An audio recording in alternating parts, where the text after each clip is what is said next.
also want to thank Bookstore for having us here today. It is an honor to be here. This is our second event.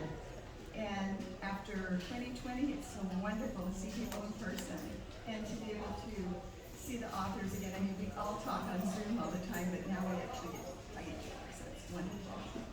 Let me tell you a few things about our organization, SDMWA, San Diego Memoir Writers Association. We were founded in 2016, and our mission is to educate memoir writers in San Diego, as well as in not just the, I can't even talk, and not just the craft of writing memoir, but also in the business of writing memoir. So every month we have meetings, and we have different speakers, presentations, publishers, publicists, editors. We educate our writers, and we now have many writers who have become authors in the last 4 or 5 years, and it's just a wonderful thing. And you're here to celebrate some of them today. What we do is we have events and workshops throughout the year. And I'm just going to tell you about a couple of our events because I don't have all day to talk here. One of our most beloved events is called the Memoir Showcase.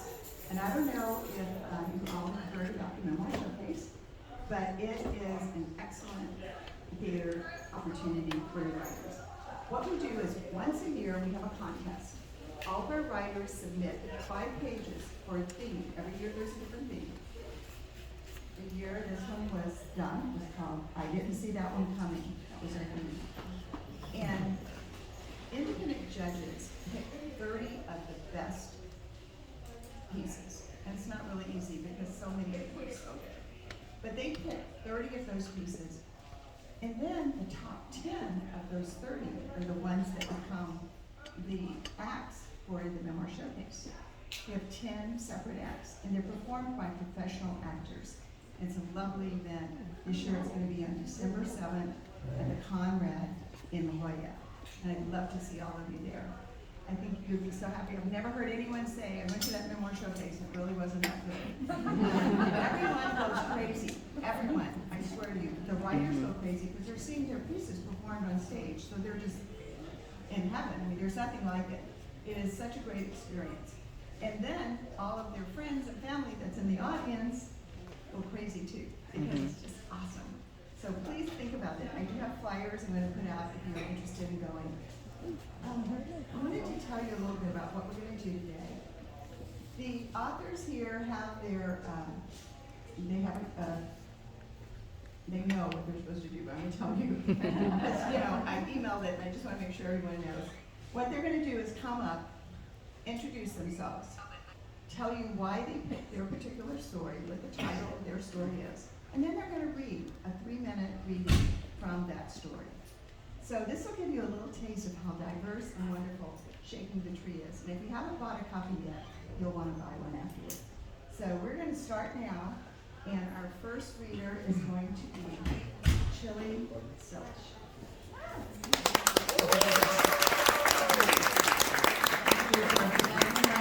Name correctly. I can barely pronounce it correctly these days. Yes, Cilch, crazy nickname. I'm a native San Diegan, and I picked up that nickname in art school. I went to SDSU, so I was a painter. So what I did not see coming is getting my story published for the first time in this lovely anthology. So thank you all for being here. It is great to see everyone's faces, especially a few of my friends in the back. Hello. And my new friend Nicole. Yes, thanks for coming. Okay, I chose this story. I don't know if I can tell you why I chose this story. I feel like that would ruin it. You have to read the story. And I'm not going to read you the ending, and that's where you'll find out what I didn't see coming. So I'll start reading. It's kind of been midway through my story. Everyone can hear me okay? Great. Yeah. Phil made the first contact, and his message piqued my interest.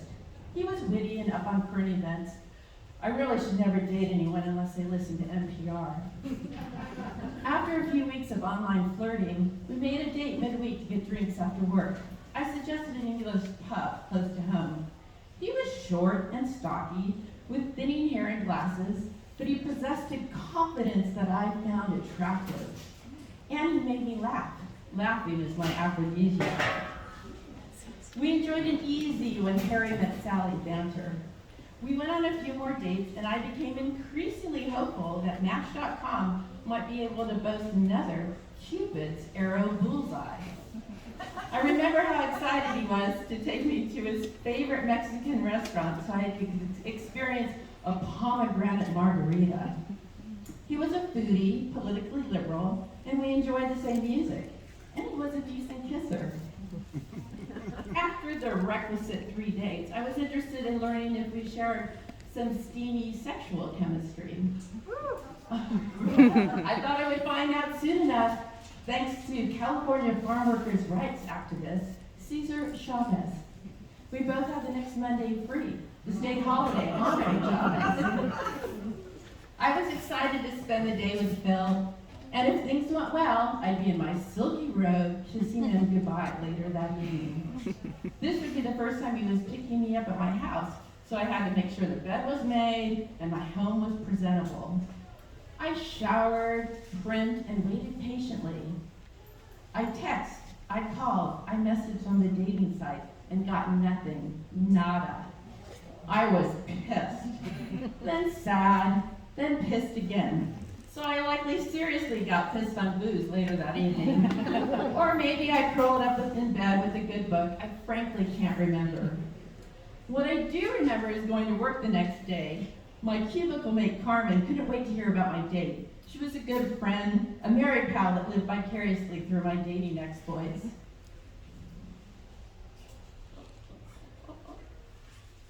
Okay. So, how was it, she asked, the minute I sat down at my desk. He stood me up. No! Yep, not even a text or a phone call. You better be dead or in the hospital. Less than an hour later, my cell phone rang. It was Phil. Hi, I'm so sorry, you're not going to believe this, but I'm in the hospital. I pivoted in my office chair and mouthed to Carmen, he's actually in the hospital. We made these crazy dramatic faces at each other as I listened to Phil tell his story. He felt this incredible pain in his gut, and he wouldn't even walk. He was taken by ambulance to the hospital and rushed into emergency surgery for a gastrointestinal perforation. If I could pronounce that.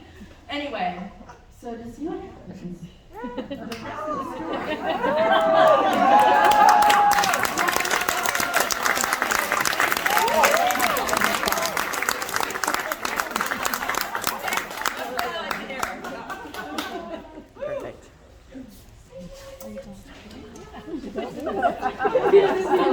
So I didn't have to wear readers.